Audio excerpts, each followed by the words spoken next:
90% of the time, if you get a poor result from a competent outsourcer, it's usually your fault.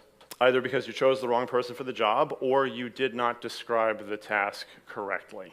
And that is why optimize, automate, outsource is that order, because a lot of people try to outsource first, right? And I'm sure that a lot of you have had that experience. A lot of you who raised your hand and said you had a problem outsourcing. How many times did you just say, I don't want to do this, I'm just going to have someone else do it? The way that less doing came about for me was that when I got out of college, I was working in construction. If any of you ever worked in construction, it's not a very healthy lifestyle.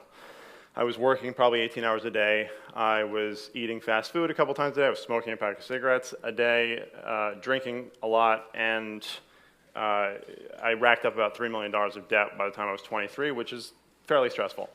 I broke my body very, very specifically. When I was 23, I was diagnosed with Crohn's disease. Crohn's is considered to be incurable. It's very painful and nearly killed me. After having worked this lifestyle of 18-hour-a-day work, I was now presented with a situation where I was literally able to do about an hour of work a day. So it's funny for me because this is how I frame a lot of the stuff that I talk to people about, and it's something I want to bring up here. But it's a great question. It's what would you do if you could only work an hour a day?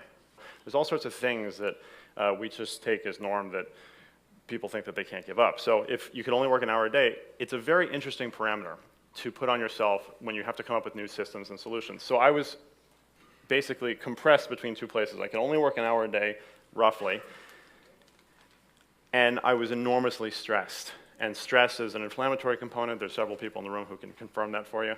And I had to figure out a systematic way to get more done in an hour and also deal with my stress. I jokingly sometimes refer to myself as an overwhelmologist. Usually what the overwhelm comes from is a simple lack of awareness of what's causing the overwhelm. It's kind of a terrible situation.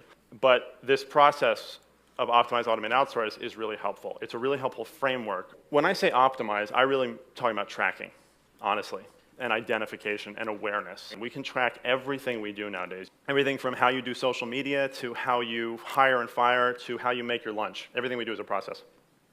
And if you stop and look at the steps required to go through those, you will find that you'll end up with a checklist that will probably have a few extraneous steps in it.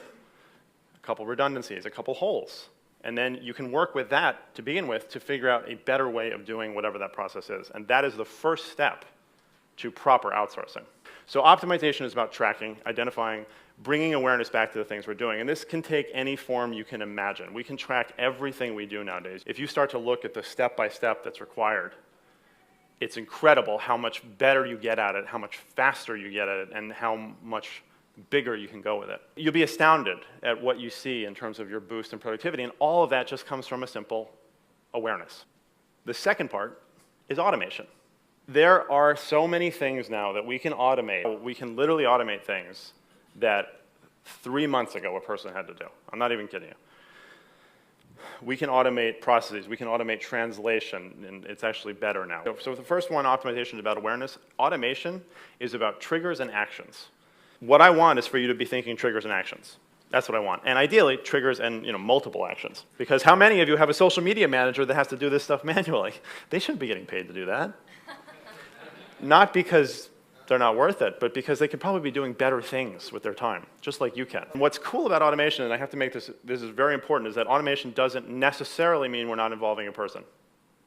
Okay? If any of you ever grew up in the country where you had a mailbox with a flip-up flag on it, that's an automation. Because if it's up, the mailman knows that there's mail in there, and if it's down, he knows it isn't. That is an automation. There's still going to always be human error. So if you can automate something with a computer system, there's zero error. When you're optimizing and automating first, you're making it so that the very bare minimum, either the things that really are so nuanced that a human being has to do them, or they're so high level that a human being has to do them. So that's good. Those are two good buckets to have left. So now we've optimized, we've automated. Now we can outsource. And the cool thing with outsourcing now is that not only do we have access to the whole world for all sorts of talent, for anything you could possibly want. In order to grow as a person or as an organization, you need to be offloading 70% of what you do every year. And that's a hard pill to swallow for some people. The individual person that you might find to do that thing, there's 100 other people that can do that thing too. So it is really a buyer's market.